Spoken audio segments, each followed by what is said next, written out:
Factory में पटाखे कैसे बनाए जाते हैं। दोस्तों आपको पता है कि आखिर बारूद से पटाखे कैसे बनाए जाते हैं, क्यों इन्हें बनाने वाले वर्कर्स को जान को हथेली में रखकर ये काम करना पड़ता है। क्या कभी आपने सोचा कि आखिर इनकी क्या मजबूरी होती है और इन पटाखों में ऐसा क्या होता है जिसकी तेज आवाज से हमारे कान फट जाते हैं। अगर नहीं तो चलिए जानते हैं कि पटाखे ये फैक्ट्री में किन हालातों में तैयार होते हैं और क्या कोई इन्हें घर पर बना सकता है। और साथ ही ये भी जानेंगे कि आखिर ये पटाखे कितने खतरनाक होते हैं, क्या सच में ये किसी को मिनटों में उड़ा सकते हैं। बस इसके लिए बने रहिएगा वीडियो के एंड तक। हमारी इस कड़ी में सबसे पहला नाम आता है 12 शॉट या फिर यूं कहें स्काई फायर का। जी हाँ दोस्तों, सूखी आवाज के साथ दिवाली के रंगीन मौसम को रोशनी से जगमगा देने वाले 12 शॉट वाले पटाखों को बनाने के लिए पहले तो कार्डबोर्ड के बंडल को छोटे छोटे पीस में काटकर उनका रोल बनाया जाता है। अब इन रोल को धूप में सुखाकर एक मोटे रोल में इन्हीं 12 रोल्स को चिपकाकर रबड़ लगाई जाती है ताकि ये भूल से भी एक दूसरे से अलग न हो सके। आगे इनमें छोटे छोटे होल करके फ्यूज को सेट किया जाता है और फिर इन्हें एक अलग फ्यूज से सेट कर दिया जाता है। अंत में दोस्तों बारी आती है इसमें बारूद यानी कि गन पाउडर भरने की। ये काम खत्म होने के बाद इसमें ब्लैक बॉल को डाला जाता है ताकि जब भी आसमान को छुए तो रोशन कर देने वाली चिंगारी के साथ आवाज भी निकल सके। इतना होने के बाद इन्हें कार्डबोर्ड प्लग से बंद कर दिया जाता है और फिर इन्हें एक सर्कुलर पेपर पर चिपका दिया जाता है जिससे ये सभी शॉट्स कर हो जाते हैं और पानी के कवर लगाकर कुछ इस तरीके से बेचने के लिए भेज दिए जाते हैं। सुतली बम दोस्तों, सुतली बम दिवाली के मौके पर उन खतरनाक पटाखे में शुमार होता है जिसके एक हल्के से धमाके से न सिर्फ गली गली में सन्नाटा पसर जाता है बल्कि उतना आनंद भी आता है और इसलिए उन्हें दिवाली की शान कहा जाता है। फैक्ट्री में इन सुतली बमों को बनाने के लिए एक स्क्वायर शेप के कार्डबोर्ड को लिया जाता है, उसमें गन पाउडर यानी कि बारूद को भर लिया जाता है और फिर इन्हें बंद कर दिया जाता है। अब इस पर सुतली लपेटी जाती है। लेकिन अगर आप ये सोच रहे कि आखिर इस सुतली को लपेटा क्यों जाता है, तो आपको बता दें कि इस सुतली को लपेटने का कारण होता है इन डब्बों पर प्रेशर का बढ़ना, क्योंकि ब्लास्ट के टाइम पर इस सुतली के चलते इसकी आवाज और भी विस्फोटक हो जाती है। कुछ इस तरह से इन्हें बनाकर धूप में सूखने के लिए छोड़ देते हैं। एक बार ये सूख जाते हैं तो इन्हें दोबारा से हरे रंग में रंग कर फिर से सुखाया जाता है। इसके बाद इन पर छेद किया जाता है जिससे ट्रिगर को लगाकर इन्हें सील कर दिया जाता है और फिर एक लेबल लगाकर इन्हें पैक करके कोहराम मचाने के लिए बाजार में उतार दिया जाता है। अब बारी आती है चक्री की। यकीनन बचपन के दिनों में आपने भी चक्री के रंग बिरंगे इशारों के साथ खूब उछल कूद लगाई होगी,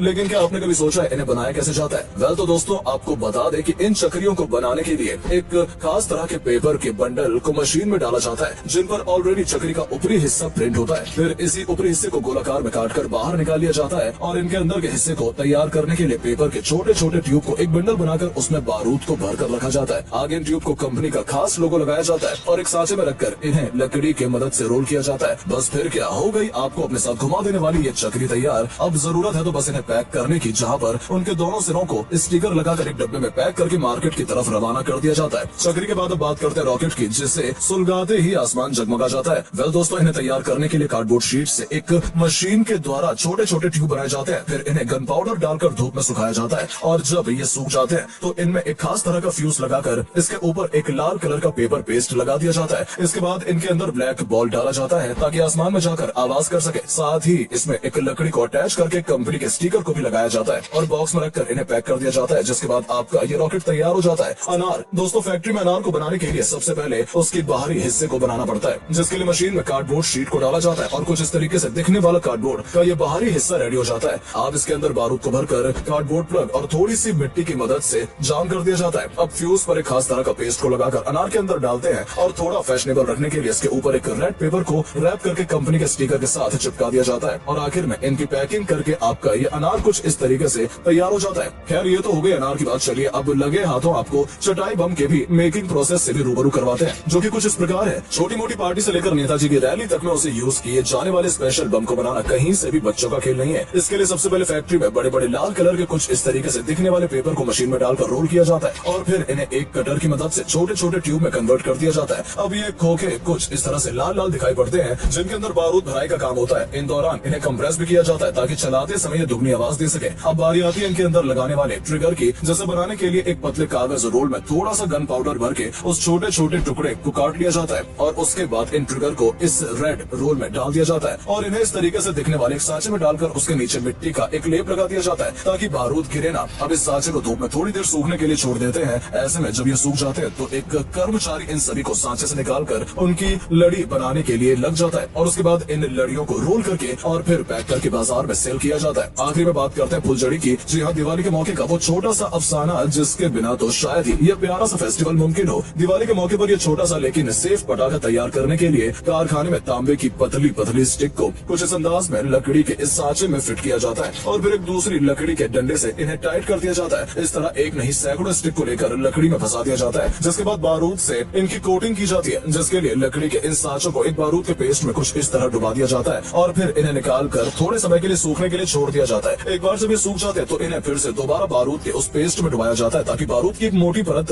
इनसे चिपक सके और यह ज्यादा से ज्यादा रोशनी दे सके। इस प्रक्रिया के बाद इन्हें दोबारा धूप में सुखाया जाता है और इसके बाद इन फुलझड़ियों को चमकदार बनाने के लिए इन पर मैग्नीशियम के पाउडर का छिड़काव किया जाता है, जिसके कुछ समय बाद ये बनकर तैयार हो जाते हैं, जिन्हें एक डिब्बे में पैक करके आप तक सही सलामत पहुंचा दिया जाता है ताकि सिर्फ बच्चे और बूढ़े ही नहीं बल्कि हर कोई इन्हें जलाकर सोशल मीडिया पर दिवाली की शुभकामनाओं के साथ स्टोरी लगा सके। क्यों, सही कहा ना? वैसे आपको इनमें से कौन से पटाखे सबसे ज्यादा पसंद है? नीचे कमेंट करके जरूर बताएं।